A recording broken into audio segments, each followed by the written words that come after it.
Hey guys, welcome back to the channel, and today we have something that I actually have really been enjoying typing on, working on, gaming a little bit on as well. And this is the Durgod Fusion that is on Kickstarter right now. We've been hinting at it a little bit throughout just the past few weeks. We finally got a chance to reach out and receive a review sample for ourselves, and it is pretty awesome. If you were wondering what game I was playing, it was Castlevania on a NES emulator, which is very much what this entire keyboard is reminiscent of for me personally. This is a lightweight, retro-themed mechanical keyboard that really takes on the look of some of these older retro gaming systems, such as the NES, such as the Commodore. As we've said, the product's available in Kickstarter right now. Links will be down below in the description box. Like always, there are 3 colorways that are available. This is the Steam colorway, which pretty much means black, red, and gray. There's also the Navigator colorway and the original colorway. One of them is blue and yellow, and the other one is orange and gray. Durgod sent us this model per our requests. I didn't really pick out the color choice, but I did tell them that you guys prefer a more silent switch. So in here are the silent reds, which I've really never gotten to use before, but I have to say they sound pretty awesome. Remember, typing test at the end, like always. Let's get this review started. We'll first cover what came inside the box. We've looked at previous Durgod products, and this one is no different. We did not get the complete finished packaging, but rather we got a review sample. So they still may do a little bit of tweaking on some of these things depending on where they decide to go with it. First, we got the dust cover. This is a recyclable plastic, and I never use them, so I always put them back in the box. But if you do use them, you know, that's a good one for you. Not all keyboards come with a dust cover. And then we have a white keycap puller, which is a wire keycap puller, so you don't have to worry about damaging any of your keycaps. We also have 2 cables. One is USB-C to USB-C, and the other one is USB-C to USB-A, so you don't have to worry about plugging it into your computer or your new laptop without the USB-A ports. Both are available for you. And then you have a little Durgod branded cable Velcro management thing, which is pretty cool as well if you want to pack up your cable and take it somewhere. But if you do want it to be portable, you actually don't need to bring your cable, because this keyboard supports Bluetooth and 2.4 gigahertz wireless with the dongle in the board itself. And then you also get a Durgod branded sticker, so you can wrap Durgod if you want. And we have the open beta quick start manual, but I believe they might make some changes to that as well. And that manual goes over how to connect to things and what each indicator means on the keyboard, because there's not a lot of lights on here to tell you what everything means. All right, so here at Switch and Click, we like to start at the back. Like always, we leave the best for last. At the back, you see that it has 6 rubber feet. They're slightly raised compared to other rubber feet that we've worked with. They raise the keyboard a little bit. And then we have 2 kickstands of 1 angle each. And they also have the same rubber feet on the bottom. I don't really use the kickstands since the keyboard already comes at a pretty nice angle itself. And the back is all plastic here. The side is all plastic as well. You can see that there's a top housing that's a different color than the bottom housing. All of it's plastic, except there is a aluminum plate that supports the switches, and that prevents the keyboard from really flexing. So as you can see, there's really not much flex going on in this board at all, and it is very lightweight too. All right, so here's the back. There is the USB-C port on the top left corner, and the port is recessed in quite a bit. It does fit our Kraken custom USB-C cable, so I believe if you have coiled cables and things like that, it should work as well. But there are probably some USB-C cables that will not fit into this tight space. From the side, you can really see the angle that the keyboard's at, and it's slanted quite nicely. As for the height, it's pretty much the exact same height as the Keychron K6 with cherry profile keycaps on both keyboards. From the front, you can see that there is no floating keycaps at all. The bezels pretty much cover the majority of the switch, but you can see that there's a bit of space between the bottom of the keycap and the top of the case. And that part bothers me just a little bit because they're not in a straight line. There's a little bit of a staircase stepping space right there, but if you're not looking at it from the side, it's probably fine. From the side, you can also see that the keycaps are cherry profile instead of OEM profile. And what this means basically is that the cherry profile is a little bit lower than OEM, which is what you're probably used to if you're using stock pre-built keyboards from big brand companies. I like cherry profile a lot more because it's lower and it's more comfortable. And then of course we have to look at the top. We'll tackle the forehead first and then we'll move on. So the forehead here is pretty large, but there's these glossy grooves on top that really accentuate what the original, the classic NES really looked like with the grooves on the side. And the big logo here, if you press on the right hand side, it raises up and you can lift it off to reveal the 2.4G dongle, which presses right out. Pretty small, as you can see, and that just connects right into your computer. It takes a second for the driver to install, but after that it should connect pretty quickly. And then on the top right side, you have the slider here that flips from on and off with the Durgod logo in the middle there. That turns on whether it's connecting wirelessly or not. And then we have 3 lighting options here on the top. The first one is caps lock, the second one is the file transfer, and the last one is battery. These top ones serve multi-purposes. If you're connecting to Bluetooth and you're using the first device, then the caps lock indicator will blink. And if you're doing the second device, the file transfer light will blink. And if you're connecting by the dongle, then the battery light will blink when you connect via those connectivity methods. So if you look at the keyboard all the way from the top, you can see that there is a white aluminum backplate that can be seen underneath the keycaps. This is preference as to whether you like it or not. I have mixed opinions about this. I don't like that it's white because then it looks like the keycaps are too spaced apart. But when it's black, it doesn't really match with the outer casing. So it just depends on what you prefer. And then I don't like that you can see a lot of the screws underneath the keycaps as well. But over time, if you're just typing on it and not really looking around for any problems, probably not an issue. All right, so let's jump into the keycaps. The keycaps themselves are double shot cherry profile keycaps in 2 tones, depending on which colorway that you go with. The colors can change. What double shot legends means is that the legends are pretty much never going to fade because it's another layer of plastic altogether.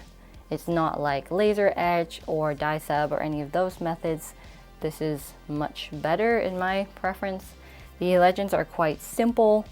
They are pretty high contrast for easy visibility. The white on black really pops when you're using the keyboard in dim lighting. However, I really would have liked to see some kind of backlight with this keyboard.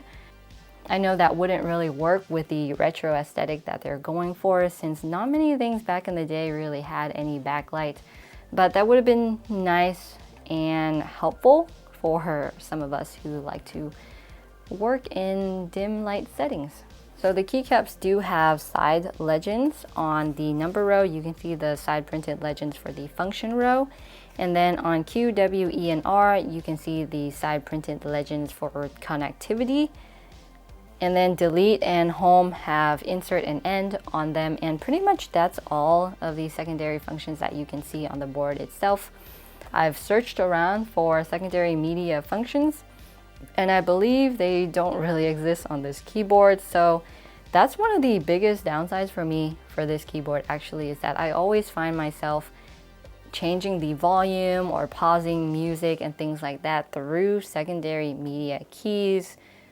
But now on this keyboard, it doesn't have that, so I have to go into like with my mouse and either scroll the volume up or down, and I find that quite time consuming for me personally, since I use that a lot, like a lot.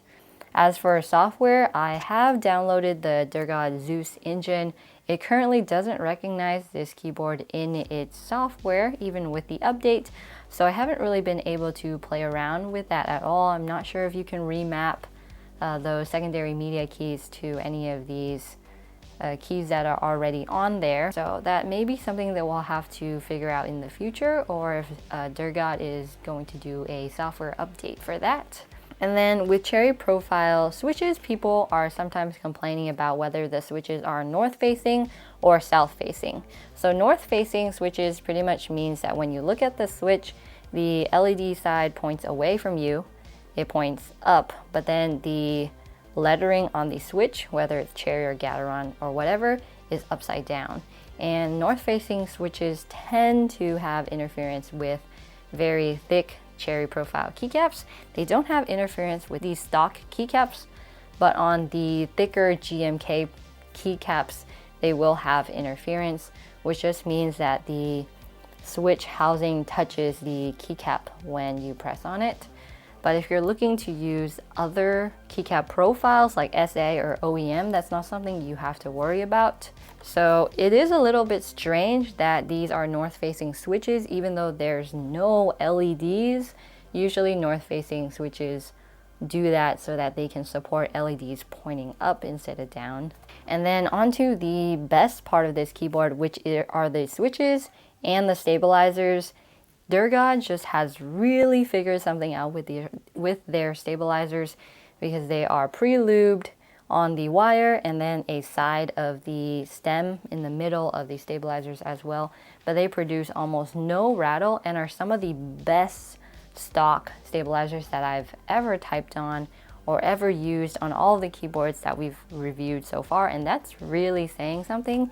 I would say they're even better than some of the other hot swap boards where I've clipped and lubed them also. So they're really good. I'll just give you a quick sound preview, but full typing test at the end.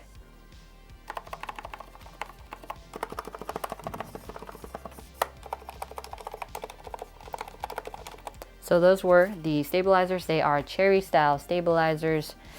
They're very nice. So there's different Cherry MX options that you can pick to go with this board. We have the silent reds here, but it comes with the usual brown, red, black, and blue, and that costs the same as the keyboard. But if you're looking for the silent reds, speed silvers, or silent blacks, that's $10 extra on the Kickstarter. But if you're into those different switches, I believe the $10 is quite worth it. The silent switches do have that sort of dampened feel to them at the bottom. I don't type as quick on the silent switches compared to regular switches, but the sound is really good if you're looking to take it to the office, to the library, have it in the background of your streams while you're playing games. It's pretty silent, but overall, the stock silent switches sound really good. They don't have any ping unless you're putting the keyboard right up to your ear and then pressing on it really quickly.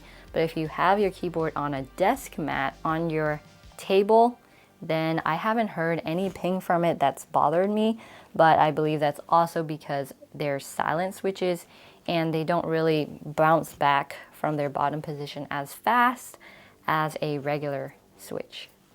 All right, so connectivity, there's 3 ways to connect. You can plug in your wire. That's pretty easy. Make sure the switch is turned off when you plug in your wire. The second way is to use the dongle. The dongle's inside the logo that you can connect really quickly to your computer.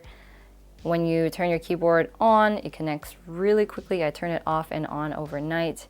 And the battery is supposed to last 40 days. That's what they claim. I haven't really been able to test that yet, but it's been going 3 days strong without any problems so far. I do turn it off at night, however. And then the third way is through Bluetooth. It can connect up to 2 devices and switch between them quite quick and easily. and it has Bluetooth 5.0. As for compatibility, it works with Windows and iOS. As for the layout, it is 65%. If you're looking to replace the keycaps, the keys you should be looking out for are the 1.75U right shift, and then the 1U modifiers here on the right side, Alt, Fn, and Control. Other than that, everything else remains pretty standard. It has the same layout as the K6 and the Durgod Hades. You really don't need to change the keycaps though. They look quite nice and they're nice feeling. They have a slightly rough texture but still pretty smooth. But yeah, overall, I just really like this keyboard. It has an amazing typing experience. The stabs are just next level. I really do like the silent switches.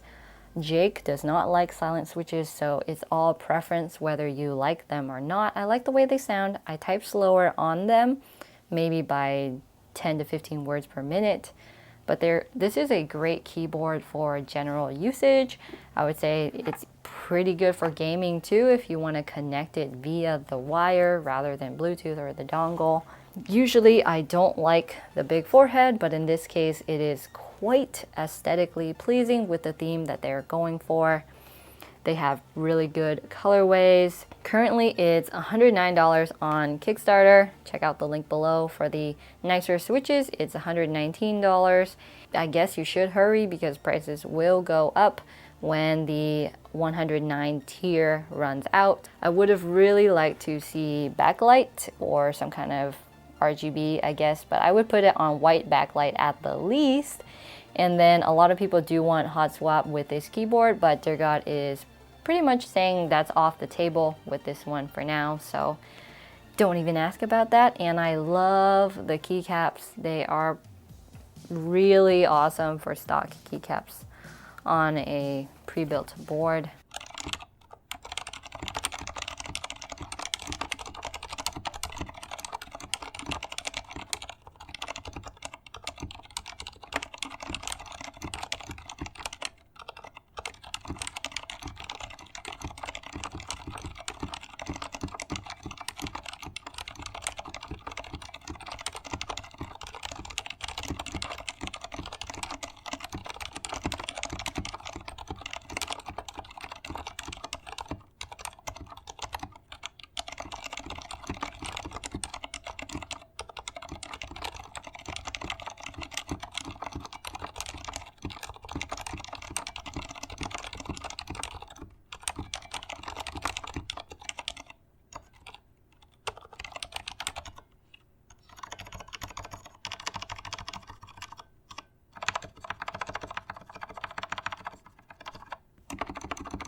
Without the look, I think it's sort of a boring keyboard, but because Durgod put so much thought into their switches and stabilizers and overall sound and feel, I think it's worth the price just to be so satisfied while using your keyboard. I think it's a very unique experience, and I don't really get that feeling with a lot of other keyboards that I review, but this one I actually really enjoy testing and really like using.